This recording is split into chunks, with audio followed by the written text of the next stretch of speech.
네, 안녕하세요. 오늘 9월 20일 그 오프닝 벨 라이브 시작하도록 하겠습니다. 저는 염승환 이사고요. 제 옆에는 이제 박근영 부장님 나오셨습니다. 네, 안녕하세요. 안녕하세요. 네, 어제 제가 좀 자리를 비웠는데 괜찮았나요?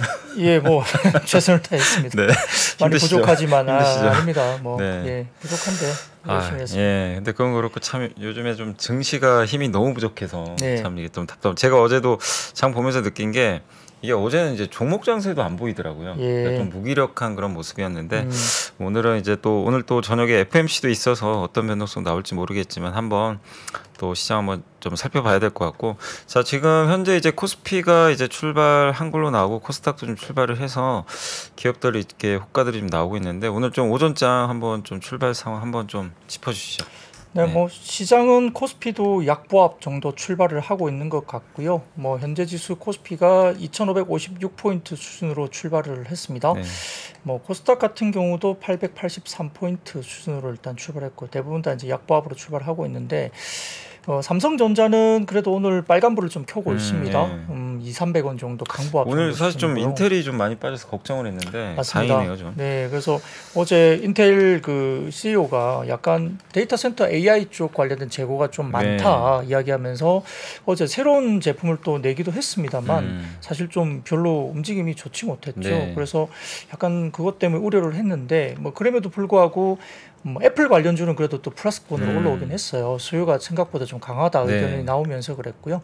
일단 뭐 반도체 쪽은 최근에 이제 마이크론 관련된 상향 조정이 도이치방크 등을 포함해서 지금 나오고 있지 않습니까? 그래서 지금 마이크론도 상당히 좀 수요가 좋다고 계속 이야기하고 있고 현물가도 좀 올라가는 모습이어서 삼성전자나 하이닉스는 아침에 강보합 정도 빨간불을 좀 켜고 있고요. 지금 2차 전지 IT 가운데서 셀 업체가 LG 에너지솔루션이 뭐 강보합 그리고 삼성 SDI는 약간 약보합 정도 거래가 되고 있고 최근에 뭐 애플 관련주로 이야기됐던 뭐 LG 이노텍이나 뭐 예를 들어서 뭐 LG 그룹사 IT들 LG 전자나 이노텍 디스플레이 쪽도 약간 약보합 정도 수준입니다. 그 외에도 뭐 통신주는 그냥 뭐 KT 중심으로 해서 약간 플러스를 내고 있지만 역시나 좀 쉬고 있고요.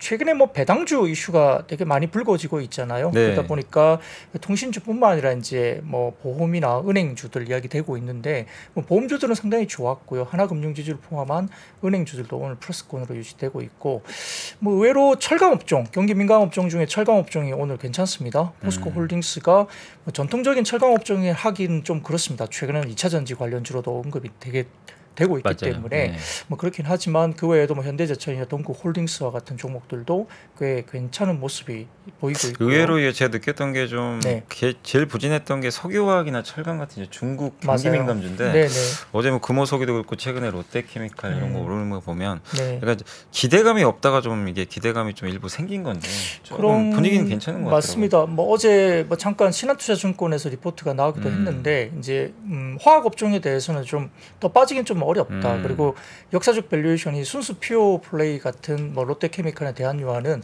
PBR 0.6배까지 역사적 저점까지 빠진 상태였고 뭐 수요나 이런 부분들이 조금 아직은 뭐 견조하지 못하지만 그 외에도 우리가 뭐 스판덱스라든지 뭐 특히 이제 효성 그룹주들죠.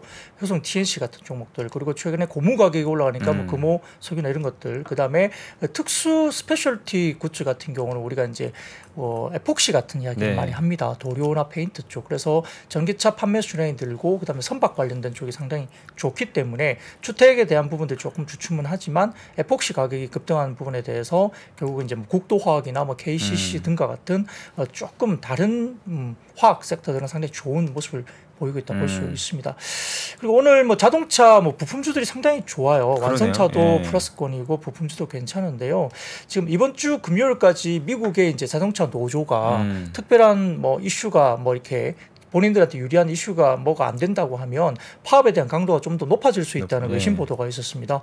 그러다 보니까 오히려 국내 자동차 업종에 대한 반사이 뭐 이런 부분에 대해서 긍정적인 이야기들이 나올 수 있기 때문에 뭐 많이 빠진 상태이기도 하고 이러다 보니까 현대, 기아, 뭐 부품주들 대부분 다 플러스권으로 아침에 좀 긍정적으로 작용하는 것 같고요. 말씀드렸던 역시 은행이라든지 이런 쪽은 괜찮고 최근에 뭐 보험주들은 배당 관련된 이슈 때문에 주가들이 많이 올랐습니다. 뭐 하나생명 하나생명 같은 경우도 주가가 엄청나게 이게 뭐 기술주처럼 주가들이 올라왔어요. 하나생명이 최근에 뭐 2,200원대에서 지금 뭐 3,150원까지 올랐으니까 엄청난 수익률이거든요. 단기에. 그래서 이렇게 올라가면서 단기 차익 실현이 좀 나오기도 하는 것 같고요. 최근에 이제 뭐 지주사 가운데서 특히나 이제 두산이 많이 주목을 받고 있죠. 오늘 좀 어떤가요? 맞습니다. 어제 좀 많이 흔들렸는데. 네, 오늘은 뭐 3% 가까운 상승세를 두산이 보이고 있습니다. 두산 로보틱스 관련된 이슈가 나왔잖아요. 네. 그래서 수요 예측이 흥행을 했다. 그래서 자금이 63조 정도 몰렸다는 이야기가 나오면서 기본적으로 두산 관련된 그룹주 이슈가 좀 있을 것 같고 거기다가 지금 블랙록 등 뭐 글로벌 큰 손들이 뭐 두산 로보틱스에 7조 정도 베팅을 한다라는 뉴스가 오늘 아침에 나왔습니다. 네. 그러다 보니까 뭐 두산 로보틱스 등을 포함한 주 두산도 움직임이 괜찮고요. 뭐 좀 이따 봐야 되겠지만 뭐 로봇 관련주가 또 이유 관련해서 좀 편승해서 같이 로봇 테마 섹터가 좀 움직일지 한번 또 지켜봐야 될 것 같고요. 아침 전반적으로 해운주들이 좀 올라오고 있습니다. 네. 페너션과 HMM 그리고 이제 대한해운 등인데 뭐 페너션이 4%대 그리고 HMM도 뭐 3.6%대 굉장히 좋습니다. BDI가 최근에 좀 많이 올라오고 있는 모습이 보여요. 의외로 좀 단기 반등 구간이 충분히 나오고 있는 구간이고 그다음 매각 이슈가 좀 있는 상황인데요. HMM 같은 경우도 약간 가격이 좀 높게 책정돼 있어서 사실 이번에 매각이 좀 힘들 수도 있다는 이야기가 나오고 있지만 기본적으로 업황 자체가 BDI 지수가 좀 좋아지고 있다는 면이 좀 반영이 되면서 아마 반등세가 나오는 모습인 것 같습니다. 오늘 그 코스닥 쪽은 좀 분위기가 어떤가요? 코스닥은 약간 좀 밀리는 것 같기도 한데. 네, 뭐 코스닥 같은 경우는 일부 지금 뭐 큰 폭의 흐름들은 아직은 없어요. 뭐 분위기가 지금 예를 들어 코스닥을 지금 계속 끌고 가는 부분들은 역시 2차 전지 소재주인데요. 그래도 오늘 에코프로 그룹이 1%대 초반 정도 강세를 나타내고 있고 포스코 퓨처엠도 1.2% 정도 상승세를 보이는데 역시 지금 뭐 관련해서는 에코프로 그룹이라든지 이런 쪽이 좀 올라줘야만이 이제 코스닥 쪽도 좀 어느 정도 힘을 받는데요. 특히 거기에다가 2차 전지 장비주들이 최근에 상당히 하반기 좋을 것 같다는 이야기가 나오지 않습니까? 그리고 LG 에너지솔루션 관련된 쪽에서 하반기 장비 발주가 70%에 달할 것이다. 전체 장비 발주 가운데 그렇기 때문에 LG 에너지솔루션 관련된 밸류체인 정도로 좀 압축해서 보자는 이야기가 많아서 그 가운데 뭐 하나기술이나 뭐 PNT나 뭐 그 외에도 뭐 신흥 SC나 종목들이 있죠. 원익PN 같은 경우도 그렇고요. 그래서 그 관련된 장비주들 그리고 지금 2차 전지 소재주들은 워낙 많이 빠졌고 지금 리튬 가격이 아직도 좀 하락 국면에 있기 때문에 조금 불안불안하지만 그래도 낙폭 과대에 따른 뭐 반발 매수가 좀 있을 수도 있다는 점 그리고 일부 이제 8월 달까지 지표가 썩 좋지는 못했습니다. 9월 양극재 관련해서 보면 수출액이 7, 8월의 수준을 그대로 유지를 한다면 9월까지 평균적으로 그걸 이제 대입해봤을 때 양극재 6개사 관련된 컨센서스를 3분기는 조금 하회할 가능성이 높다고 지금 분석이 되고 있는 상황이에요. 그러다 보니까 조금 이제 3분기는 좀 쉬어가는 모습이 보일 수 있다는 이야기가 많았는데 사실 꽤 많이 쉬기도 했고 주가도 꽤 많이 조정을 받았습니다. 그렇기 때문에 조금 반등이 나올 수 있는 부분인데요. 다만 이제 한화투자증권에서 어제 리포트를 내면서 이 4분기 정도의 대규모 이제 추가적인 수주 소식이 좀 나올 수 있는 시기일 수 있다라는 언급을 좀 하기 시작했어요. 그러다 보니까 4분기 또 미국 쪽에서 OEM 완성차들이 새로운 모델들을 또 내는 시기이기 때문에 아마 새로운 대규모 수주 가능성 기대감을 4분기에 좀 가져갈 수 있다는 이야기가 나오고 있기 때문에 아마 반등이 충분히 나올 수 있는 구간으로도 볼 수 있겠습니다. 어제 보니까 어제도 좀 장은 안 좋았는데 2차전지 소재가 조금 그래도 어제 오후엔 좀 버텨주더라고요. 네, 맞습니다. 버틴 모습이 나왔는데 오늘 오전도 일단 이제 에코프로 BM이나 에코프로가 2% 가까이 지금 상승폭을 확대하고 있어서 확실히 좀 어느 정도 이제 바닥을 좀 다져가는 그런 모습은 좀 긍정적인데 다만 오늘 이게 딱 확실히 눈에 띄는 거는 역시 두산효과인지 몰라도 오늘 로봇주가 확실히 좀 세긴 센 것 같습니다. 맞아요. 예, 그래서 전체적으로 지금 상승 섹터를 좀 지켜본다면 의외로 지금 뭐 핵 관련된 뭐 우리가 이제 여러 가지 이제 한수원 관련된 이슈가 있었잖아요. 그 부분들이 좀 해결이 되는 분위기예요. 그리고 미국 법원에서 이제 뭐 자격이 없다. 그러니까 소송을 제기할 자격이 없다고 이야기를 했기 때문에 뭐 결국 기각이 됐죠. 그러면서 핵 관련된 쪽 그리고 의외로 우라늄 가격이 계속 급등 중이에요. 한 62달러 정도까지 올라온 걸로 보이는데 오늘 아침에 체크해 보니까 우라늄 가격이 엄청나게 지금 치솟고 있습니다. 아마 일부 좀 대체 에너지 쪽으로 유가가 오르니까 이쪽을 좀 대체 에너지 쪽으로 좀 보는 것 같아요. 그래서 그런 부분들도 좀 영향을 미치고 있다 보시면 될 것 같고 그래서 핵융합 에너지나 이런 쪽도 관련주들이 꽤 주가가 올라가는 모습이고요. 특히 뭐 모비스라는 종목도 지금 급등을 하고 있고 비추로테크 이런 종목들도 마찬가지입니다. 그래도 아까 말씀드렸던 해운주라든지 지금 대부분 해운주들이 상당히 좋은 모습이고요. 그러니까 확실히 해운 뭐 이렇게 철강 네. 이런 기업들 보면 다 중국 관련 기업들인데 네, 네. 사실 중국에서 오늘도 보니까 뭐 순학이란 기업이 뭐 미국에 파산 신청했다. 네. 그러니까 안 좋은 뉴스는 자꾸 나오는데 이 주가를 보면은 네. 오히려 이거는 중국이 좀 좋아지는 걸 또 반영하는 거 아닌가. 네. 좀 그런 얘기들이 좀 나오는 것 같은데 오늘도 보니까 어제랑 좀 비슷한 것 같아요. 중국 경기 민감주는 확실히 좀 약세장에서 오히려 좀 돋보이는 그런 모습이 오늘도 좀 펼쳐지는 것 같습니다. 네, 뭐 그 외에도 말씀하셨던 뭐 로봇 관련주 오늘 상당히 좋고요. 대부분 주가들이 상당히 좀 두산 로보틱스 흥행 기대감 때문에 또 반응을 하는 것 같고. 오늘 근데 조금 부진한 섹터 중에 좀 눈에 띄는 건 있나요? 혹시? 전체적으로 지금 손보사가 이제 최근에 주가가 좀 예. 오른 상태에서 뭐 롯데 손보가 뭐 매각 이슈 등이 있었죠. 있었죠. 예, 근데 지금 한 6%대 정도 빠지고 있는 안 그래도 모습이고요. 오늘 사실 제가 이제 아침에 좀 보고서를 한번 읽어봤는데 롯데 손보 얘기가 좀 있긴 있었어요. 맞아요. 그러니까 그 네. 내용을 그냥 간단히 말씀드리면 좀 밸류가 조금 이제 좀 목에 찬 것 같다라는 네. 그런 내용이 나왔는데 좀 부담스럽다는 좀 약간의 내용이었던 것 같아요. 네, 네. 근데 그 영향인지 이제 저희가 뭐 명확하게 알 수는 없지만 어쨌든 오늘은 좀 손보주 중에서는 좀 유독 좀 롯데 손해보험이 좀 많이 빠지는 것 같은데 근데 이걸 떠나서 사실 좀 많이 올랐잖아요. 그동안. 많이 올랐어요. 네. 뭐 차트 한번 열어보시면 이게 보시는 분들도 네. 이게 무슨 기술주 올라가듯이 네, 막 맞습니다. 이렇게 막 올라가는 것 같이 올랐습니다. 근데 이제 SK증권에서 오늘 아침에 롯데손보 이야기를 했는데요. 네. 롯데손보가 많이 오르다 보니까 오히려 지금 이제 한화손보의 매력이 좀 부각된다 이런 이야기를 사실 코멘트를 좀 네네. 잠시 한 것 같아요. 그래서 그건 좀 지켜봐야 될 것 같은데 역시 이제 4분기 들었으면 9월 달부터 지금은 배당에 대한 투자가 많이 이루어지는 시기이기 때문에 배당주 흐름이 뭐 보험사뿐만 아니라 은행주들도 상당히 조금은 흐름이 있다 볼 수 있겠고 은행주는 작년에 약간 배당 정책에 대해서 정부가 조금 보수적인 스탠스를 좀 공개적으로 말을 좀 네. 했던 분위기였는데 최근에는 배당에 대한 이슈를 조금 더 완화시켜주는 쪽으로 이야기를 하고 있기 때문에 은행주들도 조금 움직임이 뭐 긍정적으로 움직이는 것 같고요. 네. 그래도 뭐 비만 치료제가 오늘 아침에 관련주들이 좀 빠집니다. 네, 많이 좀 비만 빠지네요. 치료제가 빠지고 있는데 이게 어제 제가 조금 이제 서칭을 해보니까 네. 비만 치료제 관련된 이슈가 하나 있더라고요. 그래서 오늘 비만 치료제가 그것 때문에 빠진지 모르겠습니다만 제가 잠깐 언급을 드리면 그 노보노디스크라는 회사가 있잖아요. 네네네. 데마코 회사. 근데 거기에 위고비 제품의 원료 물질 생산 공장에 대한 FDA 지적 사항이 외신에서 공개가 됐습니다. 근데 이제 그 내용이 뭐냐면 지난 7월 6일부터 13일까지 진행된 현장 실사 결과 다수의 지적 사항이 나왔는데 이거는 노보노디스크의 그 위고비에 대한 원료 물질 생산 회사를 말하는 거예요. 네네. 그래서 내용은 생산 배치 간 동일성 재현에 실패했다. 그리고 재현 실패 원인 검증이 아직은 미흡하고 확인된 실패 원인은 미생물 오염으로 나오고 있고 그다음에 IPC 그러니까 In Process Control에서 미생물 오염에 대한 기준이 미설정돼 있고 정제 과정 중에 미생물 오염이 확인되고 있는 모습이 나왔다라고 지금 이게 지적사항이 FDA 지적사항으로 나왔다고요.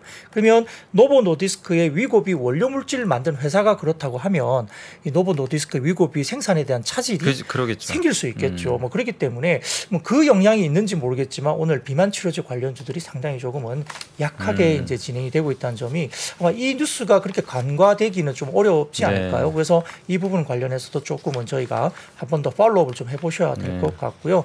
뭐 그 외에도 뭐 여러 가지 부분들이 있습니다만 오늘 뭐 재건 관련주들도 조금 약하죠. 전체적으로 최근에 정부가 계속 재건 이야기를 얘기하죠. 좀 네. 뉴스를 내고 있습니다만 조금 약하게 진행되고 있고요. 요즘에 보면 이렇게 연속성들은 없는 것 같아요. 이렇게 네. 하루 이틀 오르고 또 한 2, 3일 또 빠지고. 맞습니다. 네. 네. 그래서 그런 부분들 조금 보시면 좋을 것 같고 뭐 생각보다 오늘은 이제 뭐 기획사들, 뭐 엔터 뭐 관련된 기획사들도 조금 약세에서 움직임이 있을 것 같고. 참 이게 요즘에 엔터주들도 너무 좀 힘이 없는 모습인데 네, 뭐 맞습니다. 사실 YG엔터 같은 경우도 리사가 아직 좀 이게 확정이 안 되다 보니까 네, 맞습니다. 참 이게 다 또 주주분들 불안해하시는 것 같아요. 네. 약간은.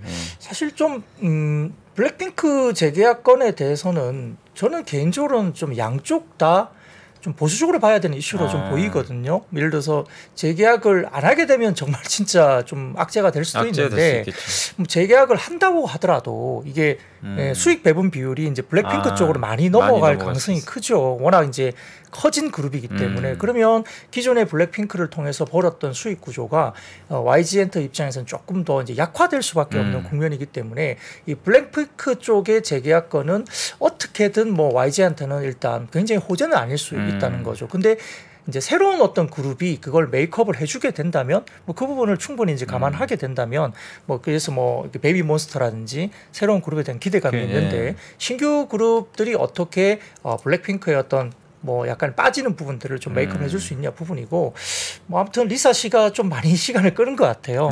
그래서 이제 우리 이제 뭐 주가를 떠나서 이 YG 블랙핑크를 또 좋아하는 뭐 팬분들도 되게 좀 답답해하는 모습이 많고 외신 기사에서는 뭐 500억 뭐 딜 제안을 받았는데 뭐 거절했다 등등 사실 뭐 확인이 되지 않은 모습들이 좀 많이 뉴스화되고 있어서 좀 안타까운 부분도 좀 있긴 합니다. 그래서 이런 부분들이 빨리 불확실성이 좀 해소됐으면 하는 생각도 들고요.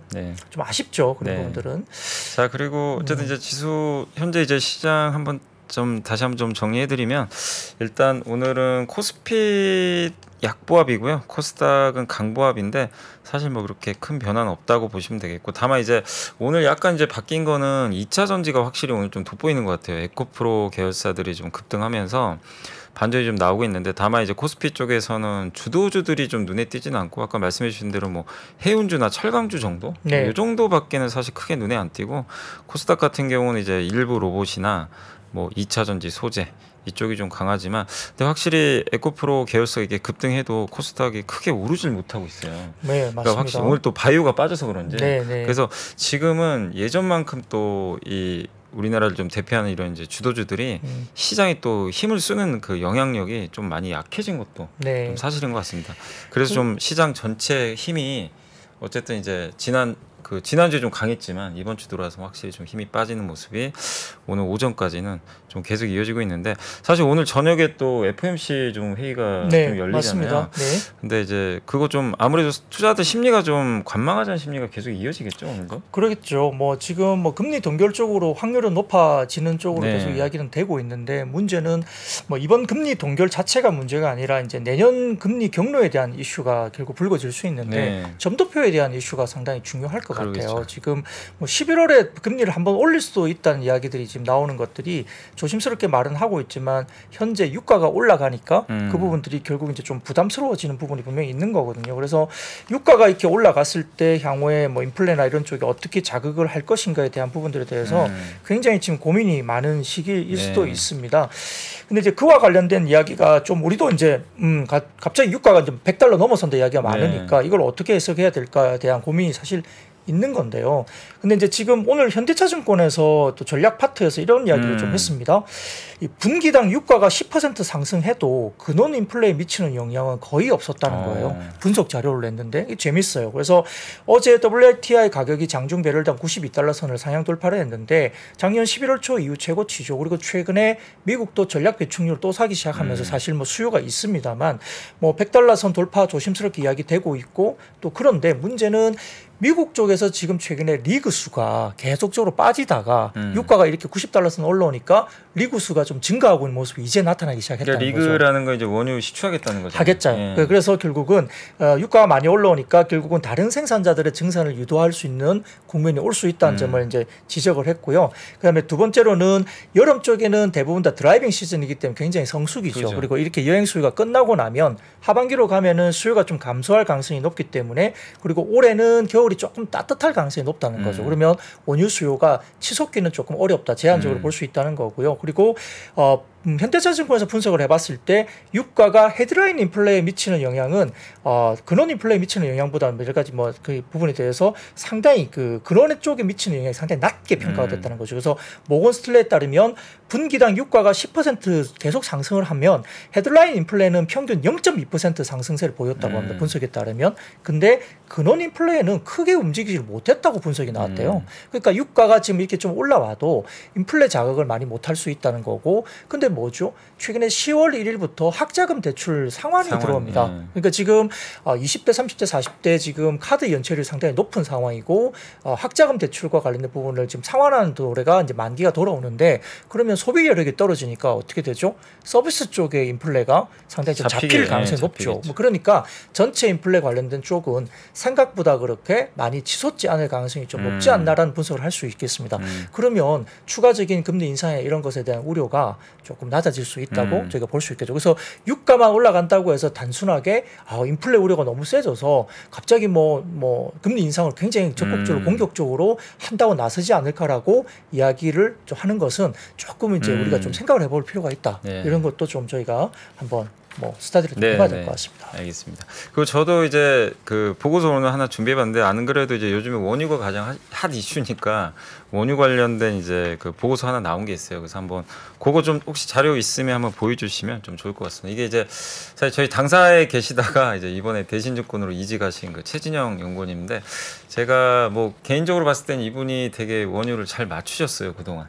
예, 그래서 좀 한번 좀 말씀을 드리면 이 원자재 끝나지 않은 구조적 공급 부족이다. 그러니까 지금 최근에 유가가 계속 오르고 있잖아요. 근데 이제 뭐 일각에서는 속도가 높아져가지고 $100 넘는 거 아니냐 이런 부분들도 좀 나오지만 단기적으로 그렇게까지는 가능성은 높지 않고 일단 엘니뇨 때문에 그 올해 그 걸프만에서 허리케인 발생 빈도가 좀 낮을 거라고 합니다. 그래서 오히려 이제 엘니뇨가 발생을 하게 되면 이 동태평양 이 어떻게 보면 이제 미국 쪽이죠. 이쪽에 관련된 뭐 그 허리케인 발생 빈도 좀 높아질 수도 있겠지만 저기 이제 걸프만 쪽은 오히려 낮아지니까 이 일각의 주장과 달리 기대 이해할 거다. 그래서 아마 이런 쪽에 대한 공급 차질은 가능성 높아 보이지 않고요.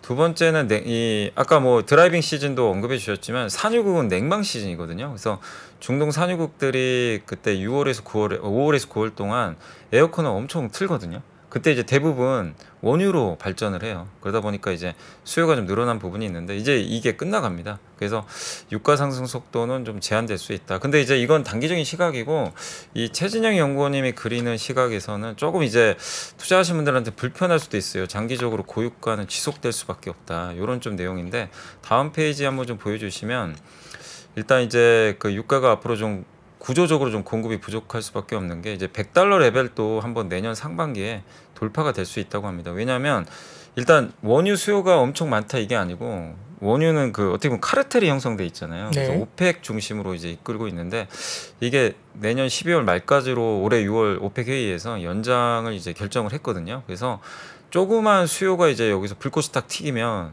이 공급 자체가 크게 늘질 않기 때문에 그게 이제 상방을 또 열 수도 있다. 라는 그런 내용에 좀 일부 내용이 좀 들어가 있고 또 두 번째는 다음 페이지 한번 좀 보여주시면요. 이 그 설비 투자입니다. 이게 이제 그래프를 보시면 저 파란색 선이 이제 어떻게 보면 이제 글로벌 에너지 기업들의 설비 투자인데 설비 투자가 줄 수밖에 없죠. 왜냐하면 탄소 중립. 그동안 지난 10년간 저유가였거든요.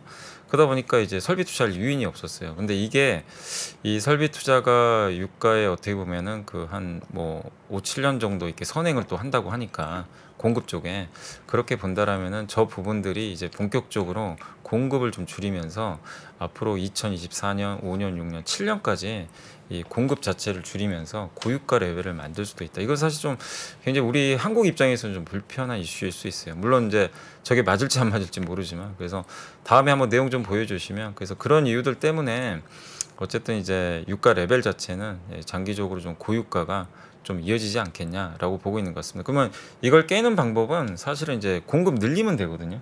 근데 이제 공급을 늘릴 만한 주체가 사실 마땅치 않다 보니까 그래서 여기 최재형 연구원님도 하신 얘기가 뭐냐면 이제 그 일각에선 그러잖아요. 미국이 정치적으로 뭐 이란을 뭐 베네수엘라 이렇게 하면 되는데 그것도 효과가 있을 거냐? 쉽지 않겠죠. 쉽지 않다. 그러니까 공급을 늘려줄 만한 뭔가가 하나가 딱 생겨야 되는데 미국도 마땅치 않고 아니면 뭐 미국이 진짜 셰일오일 또 엄청 파가지고 하면 모르지만 그것도 쉽지 않은 상황에서 사우디가 뭐 미국 말 들어줄 상황도 아니고 그래서 유가 레벨 그러니까 유가 급등한다는 얘기를 하는 게 아니라요. 지금의 이런 이제 고유가 레벨이 옛날에 저유가 레벨로 가기는 사실 좀 힘들어진 거 아니냐. 그래서 고유가에 좀 적응할 수밖에 없는 그런 좀 에너지 시대가 온 것 같고 제가 이걸 읽으면서 만약에 이분 의견이 맞으면 참 워런 버핏이 대단한 것 같더라고요. 이걸 알고 있다는 얘기 아니에요. 만약에 이게 맞다면. 그래서 괜히 에너지 기업 산 게 아니구나라는 좀 생각도 들었는데 아무튼 여러분들이 이게 맞고 안 맞고를 떠나서 한번 저런 이제 내용들을 참고하셔가지고 저기에 동일하시면 뭐 시장을 도망가라는 게 얘기가 아니라 고유가에 또 수혜받는 기업들이 또 있잖아요. 그렇죠. 그러니까 일정 부분을 내 자금의 일부로 그럼 만약 혹시 고유가가 저렇게 된다면 일부러 이제 그쪽에 좀 담아 놓는 거죠. 그러니까 그런 식으로 한번 여러분들도 고민해 보시면 어떨까 해서 한번 좀 오늘 보고서를 좀 소개를 해봤습니다. 뭐 유가 레벨로 본다면 이제 사실 우리가 가장 민감한 게 유가가 올라가면 이제 환율을 좀 계속 걱정을 할 수밖에 없거든요. 근데 과거에는 미국이 이렇게 유가가 올라가면 달러가 약세로 전환됐었어요. 근데 요즘에는 같이 동행해서 달러도 강세로 올라가거든요. 그게 좀 되게 특이하더라고요. 근데 이제 그걸 제가 이제 다른 리포트를 좀 보니까 이렇게 설명하더라고요. 과거에는 미국이 이제 원유 수입국이었는데 지금은 수출국으로 변했다는 거죠. 예, 그래서 유가가 올라가게 되면 달러 강세가 계속적으로 같이 따라가는 게 과거와 다른 흐름을 보이는 게 그 이유다. 그러면 사실 우리 같은 경우는 좀 불편해질 수밖에 없잖아요. 유가도 올라가고 달러도 강세가 되면 사실 국내에는 굉장히 더더군다나 이중고로 불편해질 수 있는 환경이 될 수는 있습니다. 오늘 유진투자증권에서 이제 허재한 연구원께서 이제 리포트를 잠깐 매일 쓰시잖아요. 근데 이제 그거 잠깐 보니까 유진투자증권의 허재한 연구원이 생각하는 유가의 그 레벨 그 부분은 맥시멈 120달러 정도까지는 좀 이렇게 볼 수 있다. 뭐 가도 된다기보다는 좀 견디기가 힘든 정도 구간의 가격은 120달러 정도까지 감내는 하다. 그래서 120달러 정도까지 가면 좀 감내하기가 힘든 가격이 오는 것이 아니냐 이런 이야기를 좀 어제 그러니까 오늘 아침에 냈더라고요. 이게 100달러를 넘어간다고 해서 뭐 시장이 뭐 발작을 한다거나 그렇지는 그런 않습니다. 건 아니다. 그렇지 않죠. 그래서 그런 부분도 좀 오늘 하나 좀 참고를 해보시면 될 것 같고 재밌는 게 어제부터도 좀 우리가 재밌게 이야기를 하고 있는데 지금 5G 관련주들이 요새 왜 그래요? 어제 뭐 에이스테크 KMW 상한가 오랜만에 봤어요. 예, 맞아요. 그래서 저도 이제 그 화면 캡처해가지고 KMW 상한가 정프로님이 생각나요. 네, 그래서 갖고 있으려고 캡처를 할 정도였고 어제 마감 시할 때 저도 잠깐 이제 말씀을 드렸었는데 오늘도 보면 HFR이나 뭐 이노바이오리스나 등등 그리고 KMW도 오늘 아침에 마이너스권으로 훅 빠졌다가 갑자기 또 2%대 이상 지금 올라오고 있죠. 그래서 5G 통신 장비주가 어제도 말씀드렸지만 한 일주일 정도 지금 거래가 터지기 시작했어요. 그리고 맞아요. 워낙 오랫동안 이제 거래가 없이 눌려져 있었고 뭐 어떤 종목들은 거의 뭐 10분의 1 토막 정도까지 나와 있는 종목이어서 어때 뭐 기관이나 외국인들이 빈집이었다 볼 수 있겠고 사실은 조금만 뭐 트리거가 나오면 주가가 아주 바닥권에서 2배 정도 올라도 옛날 고점 대비 5분의 1 토막이기 때문에 뭐 주가가 충분히 한번 단기적인 트리거가 있으면 그럴 수도 있다 생각은 드는데요. 근데 이제 바이든 정부가 지금 이야기가 계속 나오는 게 이제 미국 인구의 7%가 인터넷 서비스를 아예 받지 못하고 있다. 그렇기 때문에 예산안을 대폭적으로 이제 그쪽에다가 투자를 하면서 5G 쪽을 이제 이야기를 하겠다. 뭐 이런 이야기를 지금 하고 있다고 합니다. 뭐 그런 것들이 지금 시장에 이야기가 되면서 정부 차원의 뭐 미국에서의 약간 그 인프라 투자 본격화에 대한 이슈가 있고 아마 광대역 인프라 투자에 420억 달러 보조금이 지금 나오는 것으로 미국 쪽에서 이야기 나오는 상황이고 그에 따라서 AT&T가 2024년까지 10만 개의 5G 기지국 그리고 버라이즌은 25년까지 약 5G 기지국을 15만 개 추가를 하겠다라고 발표를 한 것 같습니다. 아마 그런 외신 때문인지 뭐 굉장히 이렇게 눌려 있었던 5G 통신 장비주가 갑자기 좀 올라가고 있는데 뭐 김홍식 연구원도 최근에 계속 이제 리포트를 냈지만 사실 별로 시장에 호응을 못 받았거든요. 근데 어제 리포트가 또 나오면서 시장에서 조금 관심을 갖기는 시작하는데요. 뭐 숫자로 봐서는 아직까지는 좀 우리가 신뢰를 하긴 좀 어렵죠. 뭐 그렇긴 한데 이 5G 통신 장비주가 어떻게 갈지 이 부분도 사실 지금 굉장히 좀 시장의 핫 이슈예요. 갑자기 이렇게 튀어오르니까. 그러니까요. 몇 년간 너무 힘들었다가 지금 갑자기 왜 이러지? 아무도 이러면서. 사실 기대를 안 하고 그냥 그렇죠. 거의 절망적이었죠. 네, 맞아요. 안 쳐다봤죠. 아예 안 쳐다봤는데 최근의 흐름이 이렇게 거래가 터지고 KMW가 어제 같은 경우는 한 8,900만 주 정도 거래가 됐어요. 하루에 한 10만 주도 거래가 안 됐던 게 허다했거든요. 대부분이었는데 어제 800만 주 넘게 터졌고 오늘도 지금 아침에 벌써 330만 주 거래가 되고 있습니다. 그러니까 그만큼 갑자기 이제 거래가 터지면서 관심을 받고 있어서 뭐 시세의 연속성은 잘 저희가 뭐 신뢰 답보할 수는 없지만 확실히 뭔가 주목을 받고 있는 건 맞는 것 같아요. 거래량을 봤을 때는. 그런데 문제는 워낙 많이 이제 여기에 과거에 물려 있는 분들이 꽤 많았겠죠. 뭐 그러다 보니까 또 올라오는 대로 또 빠져나가고 싶은 물량들이 꽤 많을 수 있기 때문에 너무 단기로 또 이렇게 간다고 해서 따라가서 막 이렇게 흥분할 필요는 아니다. 그래서 좀 체크할 부분들을 좀 더 체크하자라는 생각을 갖고 있습니다. 이게 질문 주신 것들 좀 보니까 그 오늘 좀 자동차가 너무 부진했는데 오늘 웬일로 현대차 2%가 사실 많이 오른 건 아닌데 그냥 많이 오른 것 같은 느낌이 들 정도로 정말 오랜만에 정말 2% 보거든요.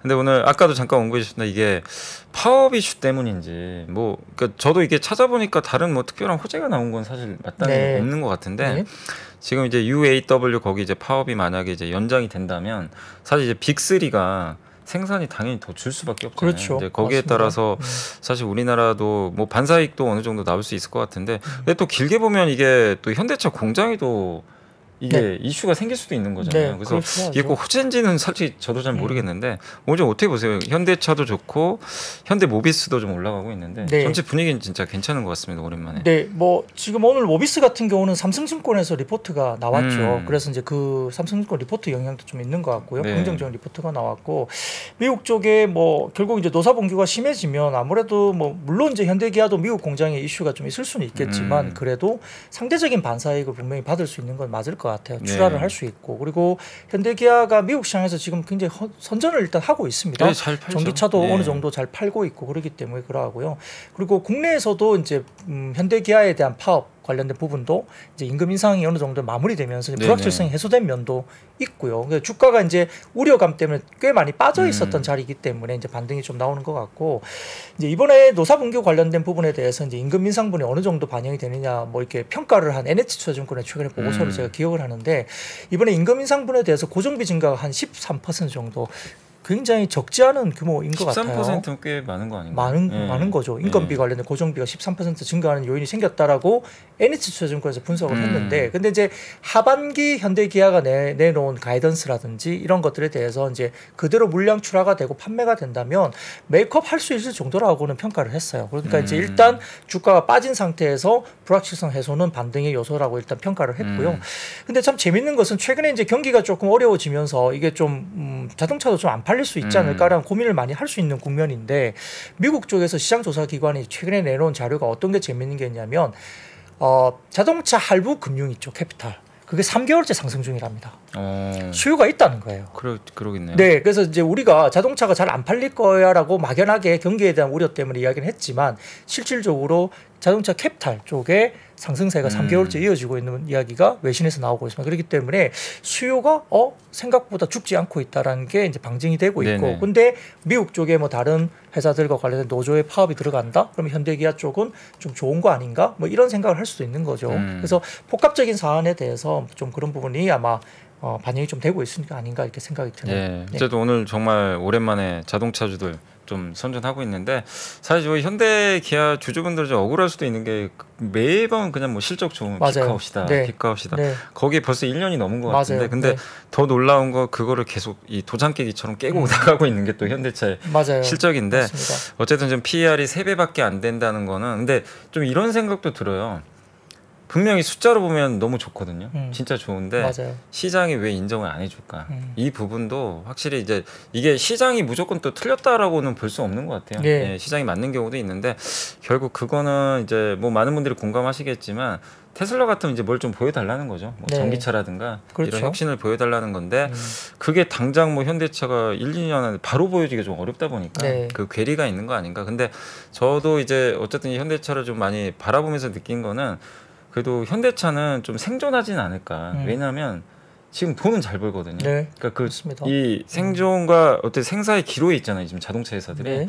근데 여기서 충분한 지금 돈들은 벌고 있어서 이 설비 투자를 해나가야 이제 생존을 하는 거니까 네. 그런 면에서는 좋은데 투자자가 그리는 시기열하고 이 회사가 그리는 시기열에 네, 차이가 네. 있다 보니까 맞아요. 이게 못 견디는 것 같아요. 투자자들은 바쁘죠. 뭐 빨리 지금 좀 올라가야 빨리 주가 되는데. 좀 빨리 오르기를 원할 텐데 네. 회사가 이제 성장하는 국면이 당장 뭐 한두 달, 1년 만에 되는 건 아니잖아요. 그리고 이게 기존의 이제 레거시 업체라 그러잖아요. 네. 테슬라는 사실은 전기차만 해서 여기서 일을 옮겨가는 게 사실 말처럼 쉬운 게 절대 맞습니다. 아니잖아요. 뭐 설비 투자 자체가 이제 구조가 달라지는 거기 네. 때문에 그러한데 이제 뭐 결국 2차 전지 쪽이나 뭐 자동차, 전기차 쪽에서의 MS가 기존의 뭐 10%대 초반 정도의 MS를 좀 뛰어넘는 MS의 증가가 확연하게 보일 때 아마 멀티플 상향을 뭐 받으면서 네. 주가가 좀 움직이지 않을까라는 뭐 막연한 네. 생각을 좀 해봅니다. 네. 뭐 결국은 지금 그 부분도 잘 하고 있고 한 단계 한 단계 올라가고 있고 아주 다행히 일본 업체들이 빠르게 올라오지 못하고 있잖아요. 뭐 도요타의 아성을 당장 깨기는 좀 어려워도 네. 우리가 늘 말하는 뭐 미쓰비시, 닛산 정도는 그래도 한번 우리가 해볼만 하잖아요. 저는 이제 네. 제 개인적인 생각인데 뭐 현대차는 그렇게 큰 걱정은 안 해요. 네, 근데 네, 네. 일본은 좀 걱정해야 되는 거 아닌가? 저는 왜냐 네. 너무 이 미래차에 대한 대응이 없는 것 같아요. 그렇죠. 제가 딱 봤을 때는. 그렇죠. 하이브리드 쪽으로 이제 구축을 잘 했는데 조금 이제 대응이 전기차 쪽에 늦어지면서 이제 그쪽이 올라가려면 이제 현대기아가 좀 더 빨리 갈 거고. 그러니까 좀 최근에 제네시스 브랜드도 상당히 좀 믹스 개선을 하면서 미국 쪽에 반응이 좋기 때문에 뭐 나쁘지 않은 그림에서 좀 속도를 더 낼 수 있지 않을까. 그러면 미쓰비시나 닛산이 점유하고 있는 각각의 마켓 쉐어 10%를 현대기아가 좀 가져오면서 전체 마켓 쉐어를 확 볼륨을 바꿔버리는 그런 모습만 보여준다면 지금 PER 5배 이건 좀 너무 싸지 않나 생각이 들면 10배까지는 줘야지 이래 버리면 5배도 아니고 안 되죠. 예, 안 되죠. 예, 그러니까. 그러니까 뭐 그렇게 시각이 바뀌어 버리면 그러니까 그게 이제 약간 다른 이야기인데요. 예전에 우리가 이제 초코파이 많이 이제 만들었던 오리온 같은 경우에는 우리가 오리온 맨날 사 먹으면서 야 이렇게 팔리는데 이 주가 올라야 되는 거 아니야? 그때 당시에는 오리온이 한국에서 굉장히 뭐 핫하고 잘 팔리지만 내수에 집착하다 보니까 이제 크게 이제 반응을 못 받은 거죠. 특히 이제 음식료 업종이 재미가 없었죠. 근데 이 오리온이 이제 중국이라든지 러시아 쪽으로 막 수출을 하기 시작하고 수출 비중이 막 올라가니까 이제 오리온 이 초코파이가 내수주가 아니고 수출주네. 이 컨셉이 바뀌어 버린 거예요. 그죠. 그러면서 오리온이 주가가 막 급등했던 뭐그 기억도 나거든요. 오리온 관련해서 초코파이 이펙트가 이제 수출주로 바뀌면서. 맞습니다. 그러니까 그런 어떤 패러다임의 변화가 나왔을 때는 아마 전반적인 흐름에서는 아마 좀 변화가 추후에 있을 수 있다 기대를 할 수 있겠습니다. 네. 자 이제 저희가 뭐 웬만한 내용들을 오늘 좀 다 정리를 해드렸고 잠깐만 광고 보고 와서 마무리를 하도록 하겠습니다. 잠시만 기다려주세요. 텐서마 나를 위한 텐서마 안전하고 강력한 고주파 에너지로 시작하세요. 나를 위한 텐서마 효과는 텐서마 의료기기 광고 심의필 바쁘게 지나가는 여의도의 하루 지친 마음을 쉬게 해주는 그윽한 향이 있습니다. 갓 우려낸 차의 풍부한 향으로 되찾는 한 잔의 여유. 건강한 블렌딩 티 전문 브랜드 룩 아워 티는 오늘도 3프로TV와 함께합니다. 네이버에서 룩 아워 티를 검색하세요. 배송 메모란에 3프로TV를 입력하시면 티베이스 3종 세트를 증정해드립니다. 자 이제 시간이 9시 반이 넘었는데 뭐 증시 다시 한 번만 정리해드리면 오늘 코스피가 5포인트 정도 지금 올라가면서 아까 마이너스 갔다가 다시 플러스 반전했는데 0.24% 오르고 있고 상승과 하락은 거의 비슷한데요. 어쨌든 오늘 좀 장 분위기 좀 바뀌었고 코스닥 같은 경우는 현재 오늘 강보합입니다.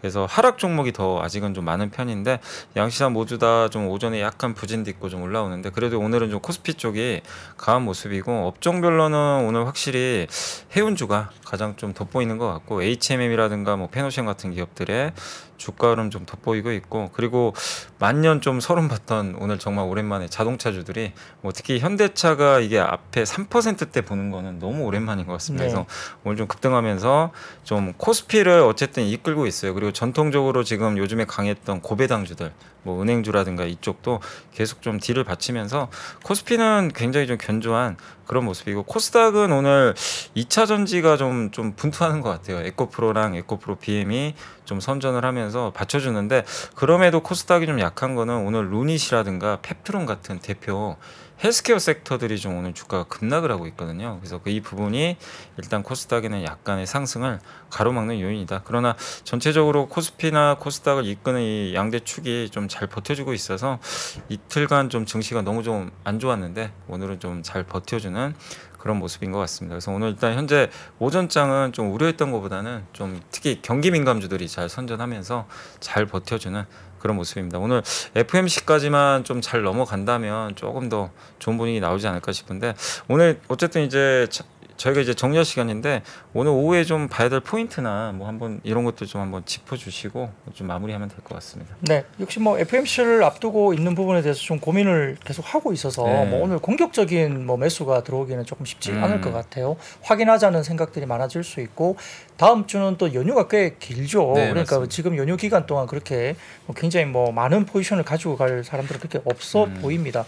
그냥 좀 아침에 좀 느낀 건 뭐냐면 지금 뭐 2차 전지 양극재 쪽 쪽도 에코프로 그룹이 많이 오르기도 하지만 좀 변동성이 좀 심해질 가능성도 좀 있어 네네. 보이고요. 제가 잠깐 언급드렸던 5G 관련주도 또 아침에 빠졌다가 급등했다 다시 좀 윗꼬리를 달면서 엄청난 변동성이 또 나올 수 있는 가능성도 있기 때문에 이 부분도 좀 조심을 하셔야 될 것 같고, 다만 이제 오늘 우리나라 시간 10시 15분에 중국 쪽에 9월 LPR이 발표가 예정입니다. 지금 블룸버그 통신 컨센서스는 지금 1년물과 5년물 모두 동결을 전망하고 있는데, 아마 정책 변화 속도를 고려한다면 뭐 전체적으로 봤을 때는 뭐 인하 가능성이 그렇게 낮지 않기 때문에 어쨌든 뭐 LPR 관련된 부분이 이제 중국 쪽에 10시 15분에 어떻게 발표가 되느냐에 따라 또 변수가 될 수 있거든요. 뭐 갑자기 뭐 중국이 공격적으로 뭘 또 인하해 버리면 또 시장은 조금 화기애애지면서 좀 좋아질 수도 있기 때문에 그 부분들에 대해서는 컨센은 동결입니다. 그래서 동결 나오면 그냥 큰 영향은 없을 것 같고, 그래서 최근에는 중국 관련된 발표를 좀 잘 봐야 돼요. 중국 관련된 경기에 대해서 지표들이 상당히 좀 많이 예민하게 움직이기 때문에 이런 부분들을 좀 오전에 체크를 하시면 좋을 것 같고, 전체적으로 오늘은 기존에 강했던 뭐 제약바이오, 그다음에 의료 AI, 그다음에 5G 통신 장비도 최근에 움직이고 있지만 이 부분에 대해서 굉장한 변동성이 좀 커질 가능성이 좀 있어 보인다는 점을 좀 유념을 하셔야 될 것 같습니다.